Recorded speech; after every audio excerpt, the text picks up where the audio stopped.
Salam alaikum.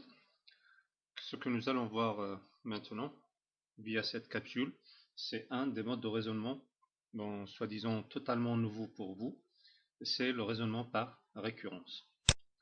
Donc, le plan de cette partie-là sera le suivant. Nous allons présenter le principe de la récurrence. Après, nous passerons à quelques exemples et enfin à des applications.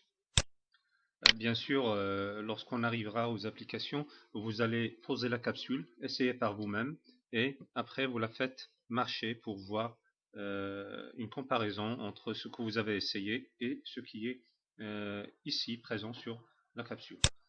Commençons par le principe de la récurrence. N'oubliez pas que chacun des modes de raisonnement que nous avons déjà présentés, que ce soit le contre-exemple, déductif, équivalence successive, contraposition, etc., euh, a été un mode de raisonnement qui a été régi par une loi logique. Pour le principe, pour la récurrence, il y a ce qu'on appelle un principe. Et en fait, c'est en fait démontrable, voir tout de suite. Donc, le principe de la récurrence est le suivant. Donc, en sa première version, si vous considérez A une partie d'un ensemble, plutôt de l'ensemble N, des entiers naturels, et qui vérifie les deux propriétés suivantes. C'est que 0 y appartient, et que une fois un entier N appartient à A, alors le successeur N plus 1 y appartient aussi. Alors, qu'est-ce qu'on peut dire de cette partie A? Le 0 y appartient, voilà. Mais puisque 0 y appartient et nous avons la deuxième condition qui annonce qu'une fois un entier est présent, le successeur est aussi présent, donc on aura le 1. Et encore une fois, puisque 1 est là, dans A, 2 y sera, et ainsi de suite. Donc ce qui va faire que notre partie en fait, c'est l'ensemble des entiers naturels en sa totalité. Donc ça, c'est soi-disant le principe de la récurrence en sa première version. La deuxième version est en fait une généralisation. Si toujours on considère une partie A de l'ensemble des entiers naturels, et n0 un élément de n, c'est-à-dire un entier naturel, et qui vérifie tous les deux que n0 appartient à la partie, et que une fois un entier est dans cette partie A, alors le successeur y appartient aussi. Alors en utilisant exactement le même raisonnement qu'avant, ce que nous pouvons dire, c'est que puisque n0 est dans la partie, le successeur qui est n0 plus 1 y appartient aussi, n0 plus 2 de même, puisque n0 plus 1 y est, et ainsi de suite. Donc ce que sera A, c'est l'ensemble de tous les entiers n qui sont supérieurs ou égaux à n0, ce qui est évidemment l'intervalle n0 plus l'infini inter n. Donc ça, c'est une présentation du principe de la récurrence, mais dans la pratique, comment ça aide à faire des raisonnements? Donc nous déduisons de ce qui a été présenté que si n0 est un entier naturel et que Pn est une propriété qui porte sur les entiers naturels n qui sont supérieurs ou égaux à n0, alors la propriété Pn sera vraie pour tout entier n supérieur ou égal à n0 si seulement si on a les deux conditions suivantes. Pn0 est vrai et pour n supérieur ou égal à n0, pour un certain n supérieur ou égal à n0, une fois Pn est vrai, alors Pn plus 1 est vrai. Mais comment ceci se fait-il? Donc en posant, comment on s'en convaincre? En posant A, l'ensemble des n qui appartiennent à n tel que la propriété Pn est vraie, on obtient que notre ensemble qu'on vient de définir satisfait exactement les conditions qu'on a présentées dans la deuxième version du principe de la récurrence. Puisque la propriété Pn0 est vraie, alors le n0 appartient à cette partie. Et donc voilà, n0 y appartient, il appartient à A. Et pour n supérieur ou égal à n0, si n appartient à A, c'est-à-dire si Pn est vrai, alors Pn plus 1 étant vrai, alors on aura le n plus 1 qui est dans A. ce qui vérifie exactement ce qu'on a énoncé dans les principes, le deuxième principe précédent. Donc de ceci, on déduit que sera A, c'est l'ensemble de tous les entiers qui sont supérieurs ou égaux à n0.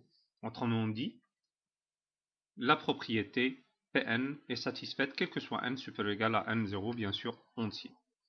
Donc c'est comme ça qu'on pratique le raisonnement par récurrence pour donner des démonstrations par récurrence. On commence par ce que nous allons appeler après l'initialisation, c'est-à-dire nous allons vérifier pour le premier indice possible donné que la propriété est satisfaite. Après, on passera à l'hérédité, ce que nous allons appeler l'hérédité. C'est que si pour un certain n supérieur ou égal à n0, on a Pn qui est vrai, qui est satisfaite, alors le successeur, ou bien la propriété successeur est vrai aussi. Pn plus 1 est vrai. Ce qui donnera en conclusion que quel que soit n supérieur ou égal à n0, on a la propriété Pn. Donc passons maintenant à quelques exemples. Donc un premier exemple est le suivant. C'est une somme que nous avons travaillée, soi-disant sans avoir recours à aucun outil de logique. Vous vous souvenez, lorsqu'on a travaillé lors du diagnostic en fait en 0,3, la somme en utilisant la commutativité, en inversant les termes, en faisant la somme à la diagonale ou plutôt à la verticale, on tombe sur l'expression qu'on cherche. Donc, soit à démontrer le fait suivant, que quel que soit n appartenant à n étoile, on a la somme depuis 1 jusqu'à n est égale à ce que nous savons, c'est n facteur de n plus 1, le tout sur 2. Et nous allons procéder par récurrence. Donc, on s'y met d'accord que la première étape, c'est l'initialisation. Et donc, l'initialisation ici se fait pour le premier indice possible. Le fait de dire que quel que soit n appartenant à n étoile signifie que n est supérieur ou égal à 1. Et donc, le n0, c'est 1. Donc, pour n égale à 1, ce que nous trouvons ici de droite, nous allons commencer depuis 1 et on s'arrête en n qui est ici 1. Donc, on commence par 1 et on s'arrête en 1. Donc, voilà, c'est 1. Et pour le second terme, c'est n facteur de n plus 1 sur 2. Lorsque vous remplacez le n par 1, vous aurez 1 facteur de 2 sur 2, qui est 2 sur 2, qui est 1. Et donc, voilà, c'est une propriété qui est satisfaite. C'est vrai. On a bien l'initialisation. Passons à l'hérédité. Et supposons que pour n supérieur ou égal à 1, on a Pn. La propriété Pn d'ordre n est satisfaite. C'est-à-dire la somme depuis 1 jusqu'à n est égale à n facteur de n plus 1 sur 2. Et montrons que Pn plus 1 est vrai. Que veut dire Pn plus 1? C'est-à-dire la somme depuis 1 jusqu'à n plus 1 est égale, et là où j'ai un n, je vais le remplacer par n plus 1, ce qui va me donner ceci. Et bien sûr, lorsque je ferai le calcul, je trouverai bien sûr n plus 1 facteur de n plus 2, le tout sur 2. On a bien, commençons donc par notre terme de gauche, la somme depuis 1 jusqu'à n plus 1. Bien sûr, avant d'arriver à n plus 1, je passe impérativement par n. Mais mon hypothèse, c'est ce que nous allons appeler désormais l'hypothèse de récurrence, me dit que la somme depuis 1 jusqu'à n est égale à n facteur de n plus 1 sur 2. N'oublions bien sûr pas le n plus 1 qui est là. Donc, après on met au même dénominateur et on factorise par n plus 1 et on tombe exactement sur ce que nous cherchions. Et donc la dernière étape, c'est la conclusion. En effet, quel que soit n appartenant à n étoile, on a la somme est égale à n sur n plus 1 fois n plus 1, le tout sur 2. Ce qui fait donc le premier exemple. Passons maintenant à un second exemple. C'est une inégalité cette fois. Et montrons que quel que soit n appartenant à n, on a 2 puissance n est supérieur ou égal à n plus 1. Donc le fait de dire ici quel que soit n appartenant à n signifie que notre n0 c'est 0.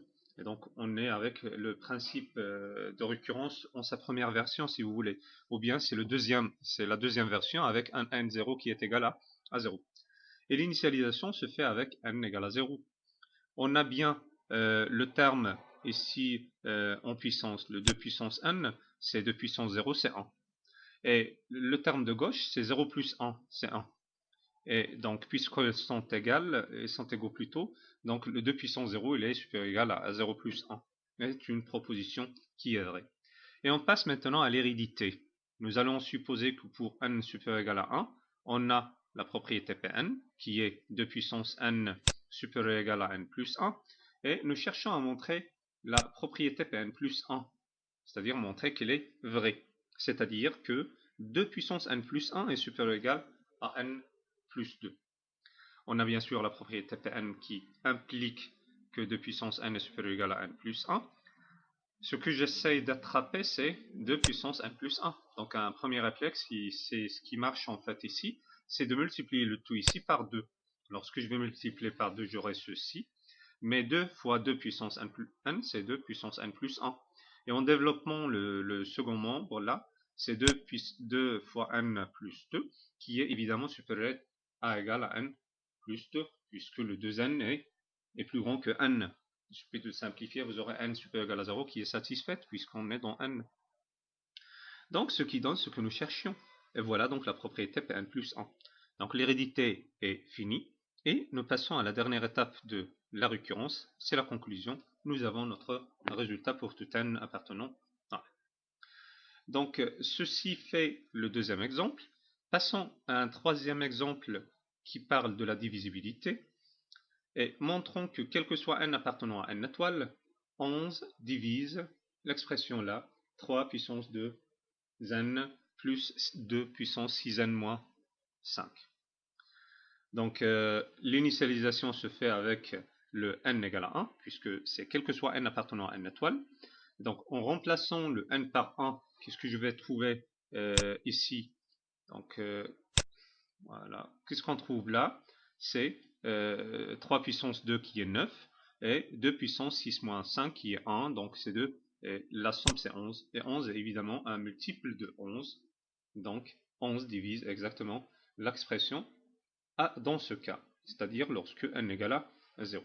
Et nous passons maintenant à l'hérédité. L'hérédité, c'est supposer l'hypothèse satisfaite à l'ordre n, à un certain ordre n, et montrer qu'elle est satisfaite pour l'ordre n plus 1.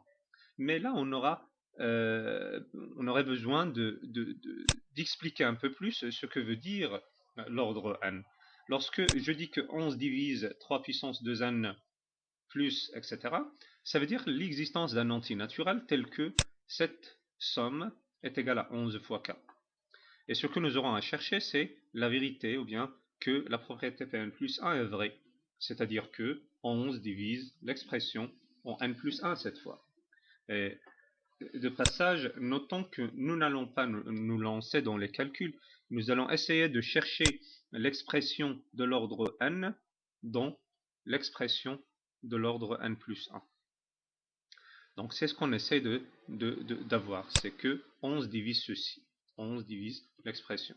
Autrement dit, c'est qu'il existe un cas majuscule appartenant à n tel que 3 puissance 2n plus 1, plus 2, là je m'excuse, c'est une erreur de frappe que j'ai en fait pas fait dans les raisonnements. Ok, donc vous l'aurez rectifié dans la version PDF. 3 puissance 2n plus 2, plus 6, etc. Là aussi c'est 6 plus 6, donc égal à 11 fois k, majuscule. Donc je fais des parts du membre de gauche, et je développe, là en fait je ne l'ai pas faite, là c'est 3 puissance 2, et là c'est 2 puissance 6. Donc 3 puissance 2 c'est 9, et 2 puissance 6 c'est 64, mais 64 peut être écrite comme étant 9 plus 55. Pourquoi 9?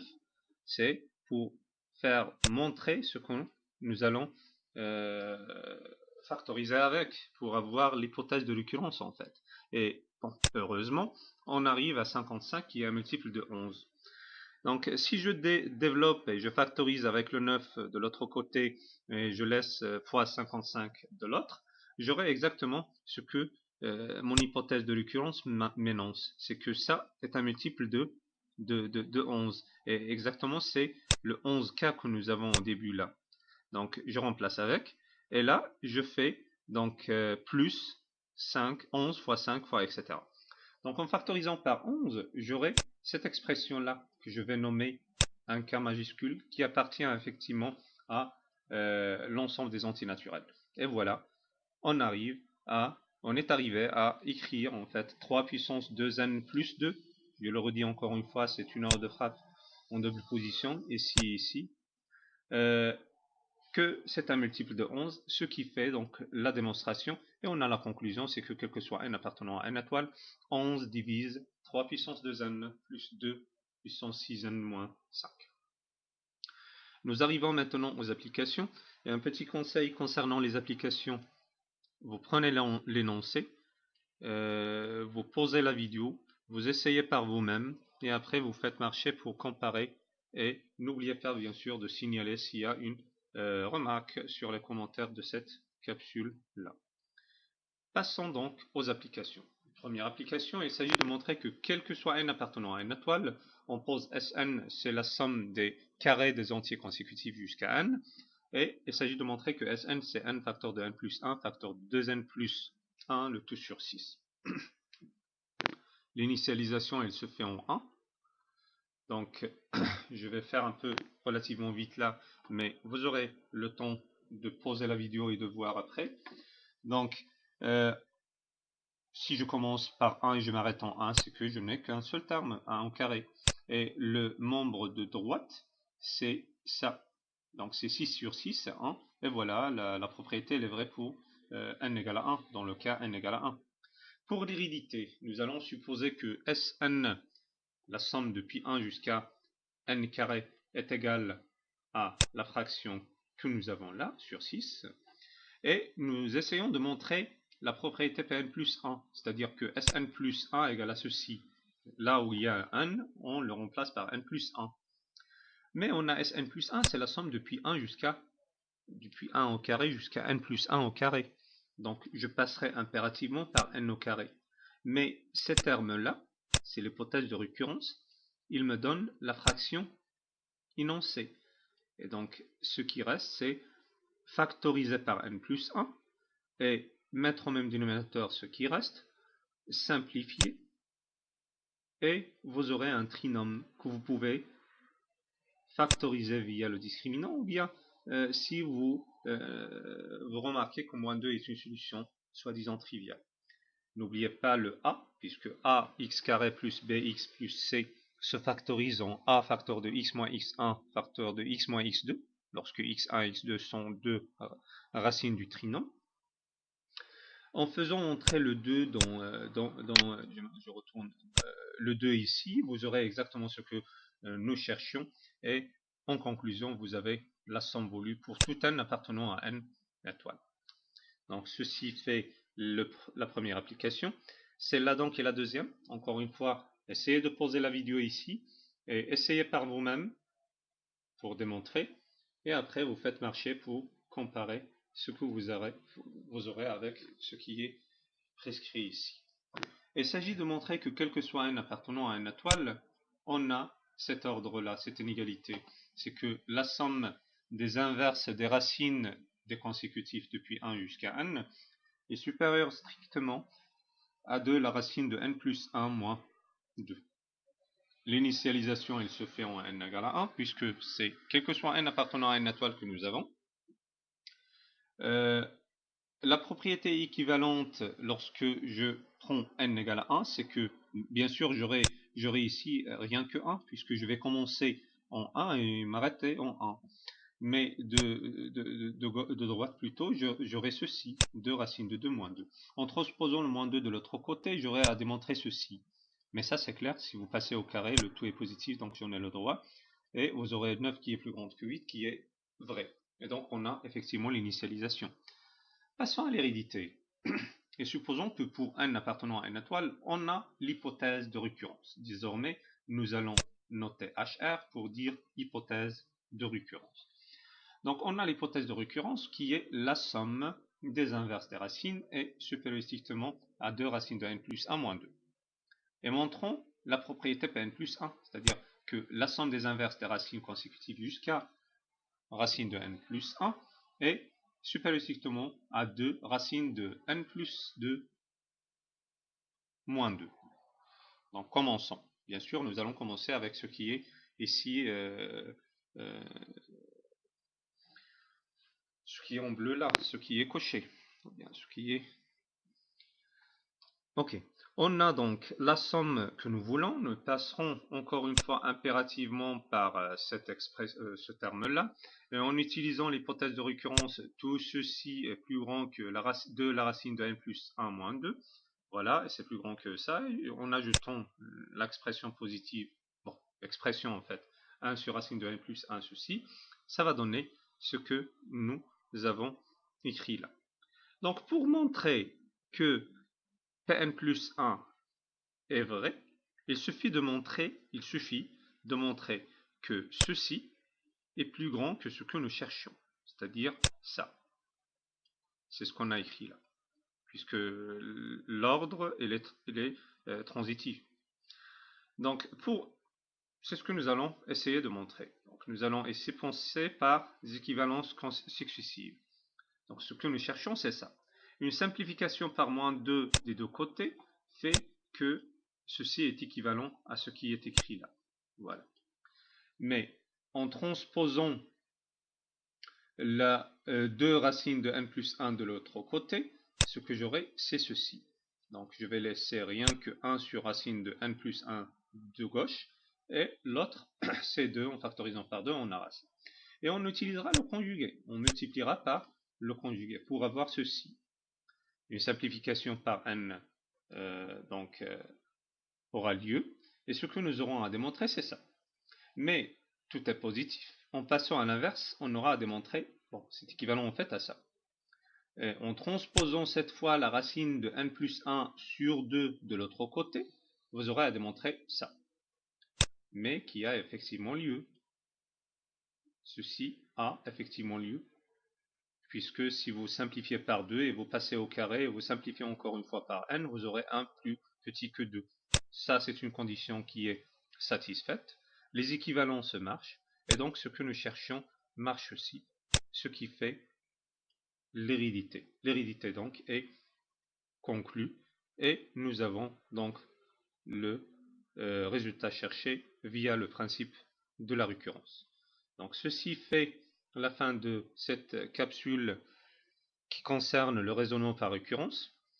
Une petite mise en garde, essayez de faire bouger vos stylos, essayez de consommer du papier, bien sûr en pensant à des situations relativement différentes. Ne multipliez pas le type d'exercice que vous travaillez, essayez de changer un peu, et une fois que vous avez gagné avec une catégorie d'exercices ou de questions, vous passez à d'autres. Et à la prochaine, Inch'Allah. Salam alaikum.